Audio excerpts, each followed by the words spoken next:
ஜோதிடம் உங்கள் போனில் உடனடி தீர்வுக்கு பதில் 2 நிமிடங்களில் ஸ்ரீ ஸ்வர்ணலட்சுமி ஜோதிட நிலையம். தொடர்புக்கு 9151144496 பாருங்க, 200 ஏக்கர்ல மாநாட்டு பந்தல், 300 ஏக்கர்ல பார்க்கிங் லாட் அப்படின்றது இது வரைக்கும் மகாநாடு நடந்திராத ஒரு பகுதியில அவங்க வேலையை ஆரம்பிச்சுட்டாங்க. பந்தகால் பூஜை எல்லாம் போட்டு 20-25 லட்சம் பேருக்கு எய்ம் பண்றாங்க. It will be a massive conference. அதாவது இதுவரையில எந்த அரசியல் கட்சியும் நிகழ்த்தியிராத அளவுக்கு கூட்டம் கூடணும். தென் தமிழகத்தை மையப்படுத்தி மதுரையில் வச்சிருக்காங்கன்றது மதுரையை சுத்தி இருக்கிற ஒரு 55 சட்டமன்ற தொகுதிகளுக்கு குறி வச்சிருக்காங்க. மதுரை மாவட்டத்துல குறிப்பாக எம்ஜிஆர் முன்பு போட்டியிட்ட மதுரை மேற்கு தொகுதியில விஜய் போட்டியிடக்கூடும். இந்த மாநாட்டில் தேர்தல் சம்பந்தமான பல முக்கியமான இறுதி முடிவுகள் அதை அறிவிச்சு எனர்ஜைஸ் பண்ணலாம். அதுல இருந்து அந்த கேம்பெயின் தொடங்குவார். சுற்றுப்பயணம், ஒவ்வொரு தொகுதி வாரியா, மாவட்ட வாரியா, இதெல்லாம் அந்த மாநாட்டைக்கு ஒட்டி மாநாடு முடிஞ்ச உடனே இவர் தொடங்குவார். மற்ற கூட்டணி கட்சிக்காரர்களுக்கு அவருடைய பலத்தை மறுபடியும் நிரூபிக்க. இப்ப சில பேர் சொல்லுவாங்க, அது முதல் மாநாடுங்க, ரசிகர்களுங்க சும்மா ஒரு கியூரியாசிட்டியில வந்த கூட்டங்கன்னுவாங்க. பட் 2வது முறை அதை விட பிரம்மாண்டமா காட்டணும்னு அவங்க எய்ம் பண்றாங்க போல இருக்கு. விஜயகாந்த், கேப்டன் விஜயகாந்தினுடைய பிறந்த நாள். விஜயகாந்தை பொறுத்த வரையில விஜய ஃபர்ஸ்ட் படத்துல அறிமுகப்படுத்தி அவருக்கு ரொம்ப நெருக்கமான ஒரு தலைவர். நன்றியோடு இன்று வரையில விஜய் பார்க்கிறாருன்னு தான் நான் நினைக்கிறேன். அப்ப அவருக்கு ஒரு மரியாதை செலுத்தும் விதத்தில் அவருடைய பிறந்த நாளை சூஸ் பண்ணியிருக்கலாம்.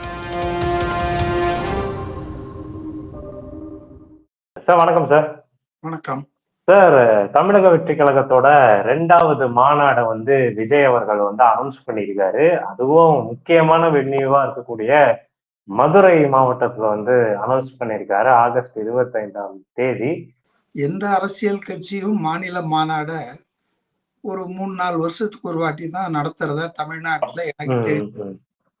ஆனா இவங்க ஒரு 10 மாசம் கூட ஆகல விக்கிரவாண்டியில, விழுப்புரம் மாவட்டத்துல மாநாடு நடத்தி அது பெரிய பிரம்மாண்டமான சக்சஸ்ஃபுல் கான்ஃபரன்ஸ். அது 10 மாசம் கூட ஆகல. திருப்பும் 2வது மாநாடு தென் தமிழகத்தை மையப்படுத்தி மதுரையில அத வச்சிருக்காங்கன்றது மதுரையை சுத்தி இருக்கிற ஒரு 55 சட்டமன்ற தொகுதிகளுக்கு குறி வச்சிருக்காங்கன்றதுதான் நான் நினைக்கிறேன் அரசியல் ரீதியா. அடுத்தது மதுரை மாவட்டத்துல குறிப்பாக எம்ஜிஆர் முன்பு போட்டியிட்ட மதுரை மேற்கு தொகுதியில விஜய் போட்டியிடக்கூடும் என்ற தகவல், வதந்தி எதுவாக இருந்தாலும் அது பலமா இருக்கு. அப்ப மதுரையை சுத்தி இருக்கக்கூடிய தென் மாவட்டங்கள் அப் டு தூத்துக்குடி, கன்னியாகுமரி, திருநெல்வேலி எல்லாம் இந்த மாநாட்டின் காரணமாக ஒரு விஜயனுடைய செய்தி, விஜயனுடைய அரசியல், அவருடைய முன்முயற்சி அங்க இருக்க மக்கள்களை போய் சென்றடையக்கூடிய ஒரு வாய்ப்பு இருப்பதாக நான் கருதுகிறேன். ஸோ அந்த வகையில தேர்தலுக்கு சில மாதங்கள் இருக்கு. மே மாசம் 2026 அடுத்த சட்டமன்ற தேர்தல் வர இருக்கு.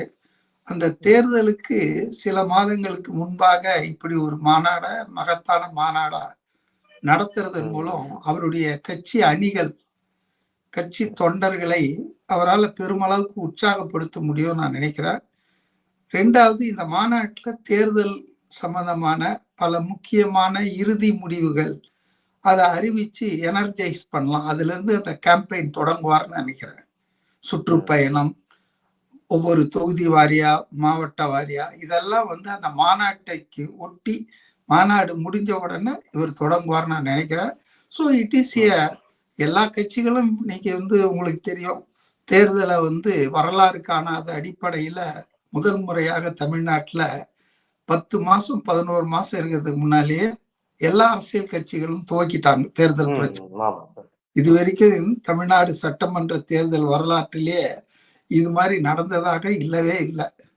ம். ஆனால் இந்த முறை வந்து போட்டி கடுமையாக இருக்கும், போட்டி வந்து ரொம்ப ஃபியர்ஸா இருக்கும்ன்றதால முதலமைச்சர் அவங்க 1 by 1 ஒரு இதுவா ஓரணியில் தமிழகம்ன்றாங்க, உங்களுடன் ஸ்டாலின்றாரு.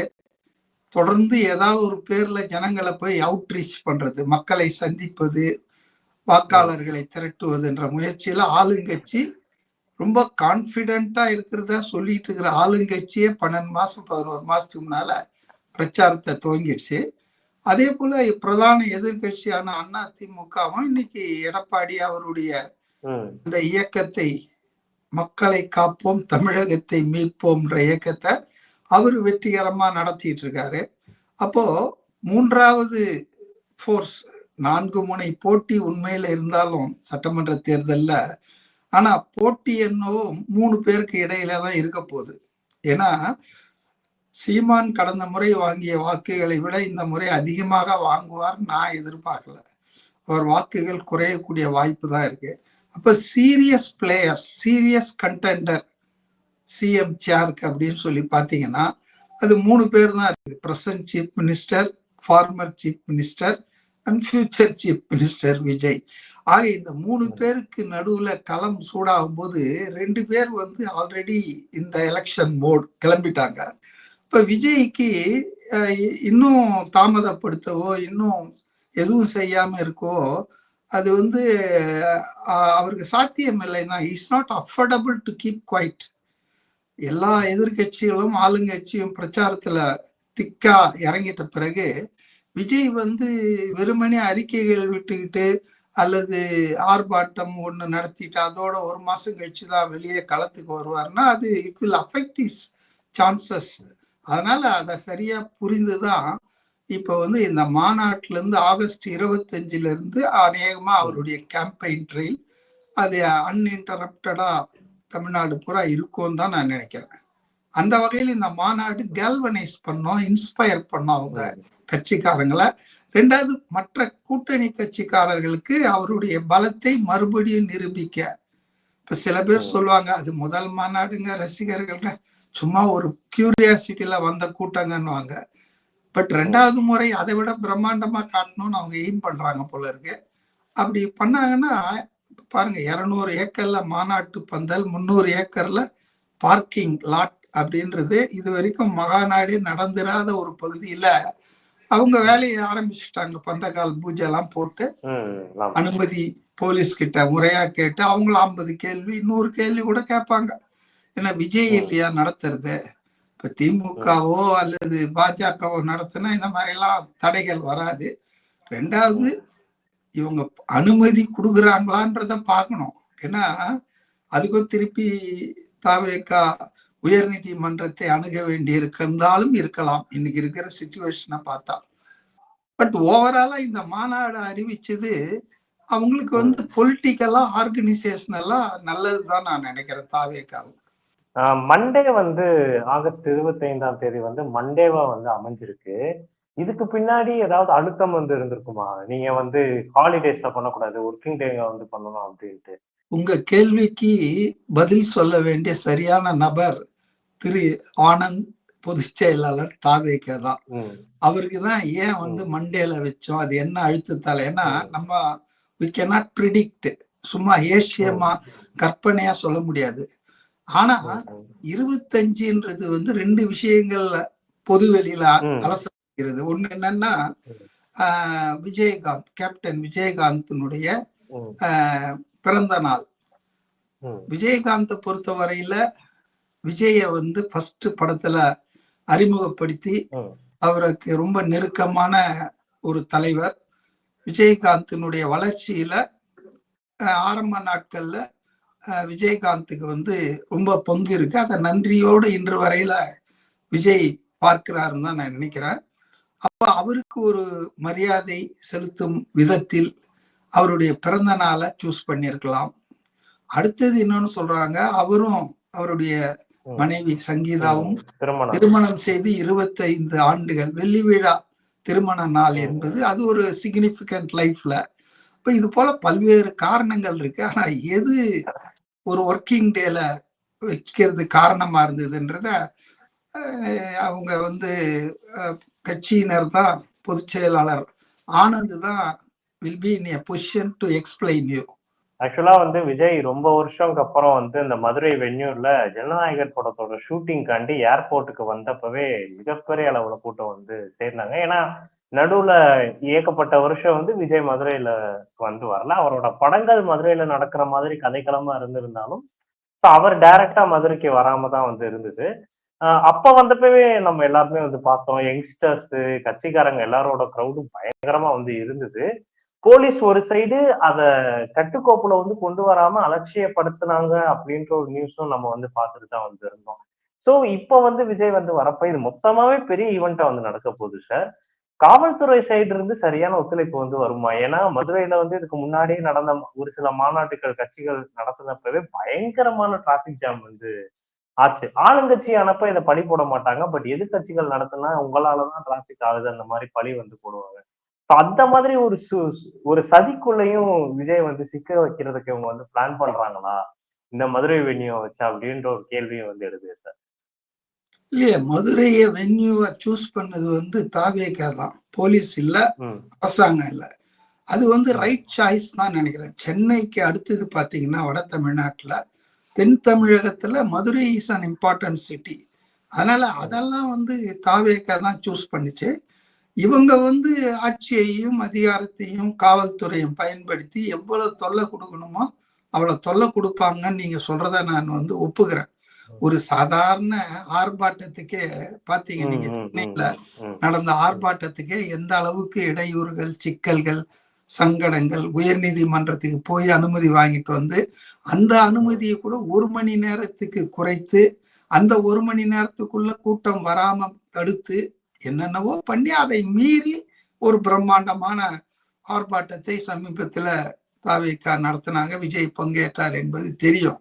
இப்போ ஒரு மணி நேரம் சில மணி நேர நிகழ்ச்சிக்கே திமுகவால சகிச்சுக்க முடியல அப்படின்னா நிச்சயமா எனக்கு தெரிஞ்சு ஒரு 20-25 லட்சம் பேருக்கு எய்ம் பண்றாங்க. எவ்வளவு பேர் வருவாங்கன்னு எனக்கு தெரியாது. But it will be a massive conference. அதாவது இதுவரையில எந்த அரசியல் கட்சியும் நிகழ்த்தியிராத அளவுக்கு கூட்டம் கூடணும். நீங்க சொன்னீங்க மதுரையில நிறைய பேர் வந்துட்டாங்க அவரை பார்க்க. மதுரைன்னு இல்லை, அவர் எந்த ஊருக்கு போனாலும் கூட்டம் சேரும். அவரை பார்க்கவும் அவருடைய பேச்சை கேட்கவும் அவருக்கு ஆதரவை தெரிவிக்கவும் எல்லாரும் சேருவாங்க. அதனால மதுரையில வந்து இந்த மாநாடை வெற்றிகரமாக நடத்த எல்லா முயற்சிகளையும் தாவேகா செய்யணும். கூடவே அவங்க வந்து எச்சரிக்கையாக இருக்கணும். என்ன விதமான தடையை எப்படி விதமான, இப்ப பாருங்க அவங்க கொடிக்கு முதல்ல பகுஜன் சமாஜ் கட்சி வந்து யானையை வச்சுட்டு சொன்னாங்க. இப்ப அவங்க வாபஸ் வாங்கிட்டாங்க. வேற ஏதோ பேர் தெரியாத ஊர் தெரியாத ஏதோ ஒரு அமைப்பா, அந்த அமைப்பு எங்க கொடியை பதிவு பண்ணிருக்கோன்றாங்க. So they will create all this nonsense. அவங்கள பொறுத்தவரையிலங்க திமுக ரொம்ப மரண பயத்துல இருக்காங்க. அவங்களுக்கு அரசியல் ரீதியாக தங்களுடைய ரைவல்ஸை, எதிராளிகளை வந்து சந்திப்பதற்கு எப்போதுமே மனசு கிடையாது. அதே போல தனியாலாம் வந்து அவங்க யாரையுமே எதிர்த்து நிக்க மாட்டாங்க. எப்பவுமே ஒரு 10 பேரை சேர்த்துக்கிட்டு போய் ஒரு ஆளை அடிக்கிறது தான் திமுகவினுடைய பழக்கம். ஸோ அந்த அடிப்படையில இந்த மாநாட்டுக்கு எந்த அளவுக்கு தடங்கள், உதாரணத்துக்கு இப்ப எல்லாரும் ட்ரெயின்ல பஸ்ல வரமாட்டாங்க, பிளைட்ல வரமாட்டாங்க. பல பேர் வந்து பஸ் வைப்பாங்க, ஆம்னி பஸ், டூரிஸ்ட் பஸ். அப்ப அவங்க எல்லாருக்கும் நெருக்கடியை கொடுப்பாங்க. அதாவது ஆர்டிஓஸ் மூலமாக, ரீஜனல் டிரான்ஸ்போர்ட் ஆபீசர்ஸ் இருக்காங்க இல்லையா, போக்குவரத்து அதிகாரிகள், அதன் மூலம் வந்து அப்புறம் காவல்துறையின் மூலம் நிறைய சிக்கல் கொடுப்பாங்க. எடுக்கிறதுக்கு என்கரேஜ் பண்ணுறதுக்கு பதிலாக டிஸ்கரேஜ் பண்ணுவாங்க, மிரட்டுவாங்க. அந்த முதலாளிகளை நீங்க கொடுத்தீங்கன்னா நாளைக்கு டேமேஜ் ஆயிடும்னுவாங்க, என்ன ஒண்ணா சொல்லுவாங்க. அப்ப இதையெல்லாம் கடந்து வரணும். பட் ஐ திங்க், அதாவது தாவேகா கட்சிக்கு தான் 1.5 வருஷம் வயசு. ஆனால் விஜயனுடைய மக்கள் இயக்கம், ரசிகர் மன்றம் இதெல்லாம் வந்து 10-20 வருஷமா களத்துல இருந்து பார்த்திருக்காங்க. பட் வாட் இஸ் த டிஃபரன்ஸ்னா இப்பதான் அரசியல் கட்சியாக அவங்க வந்து எதிர்நோக்கொள்றாங்க. அதனால as a political party they have to cross all these obstacles. தடைகளை எல்லாம் தாண்டி அவங்க பயணிக்க எச்சரிக்கை உணர்வோடு இருக்கணும். ஏன்னா DMK government is a very nasty government, ugly government. எம்ஜிஆருக்கு, ஜெயலலிதாவுக்கு எல்லாருக்கும் எந்த அளவுக்கு அவங்க தடங்கல்களை, சிக்கல்களை, தடை கற்களை வச்சாங்க என்பதெல்லாம். ஆனா அதையெல்லாம் முறியடிச்சு தான் இவங்களை வீழ்த்தி இருக்காங்கன்னு வச்சுங்க திமுகவை. திமுக ஒன்றும் பெரிய அசகாய அசுர சக்தி எல்லாம் கிடையாது. In the history of the Tamil Nadu Assembly elections, every 5 years DMK will be rejected by the people. அதான் வரலாறு. அவங்க கலர் டிவி கொடுத்தாலும் சரி, விடியல் பயணம் நடத்தினாலும் சரி, 1000 ரூபாய் மகளிர் உரிமை தொகை கொடுத்தாலும் சரி, they will be rejected every 5 years. It is a regular feature happening in Tamil Nadu. அதனால அவங்க ஒன்றும் பெரிய அசைக்க முடியாது. ஆனா என்னன்னா ஆட்சி அதிகாரத்தை மிஸ்யூஸ் பண்ணுவாங்க, கடுமையா மிஸ்யூஸ் பண்ணுவாங்க. ஜோதிடம் உங்கள் போனில் உடனடி தீர்வுக்கு பதில் 2 நிமிடங்களில் ஸ்ரீ ஸ்வர்ணலட்சுமி ஜோதிட நிலையம். தொடர்புக்கு 915914449663.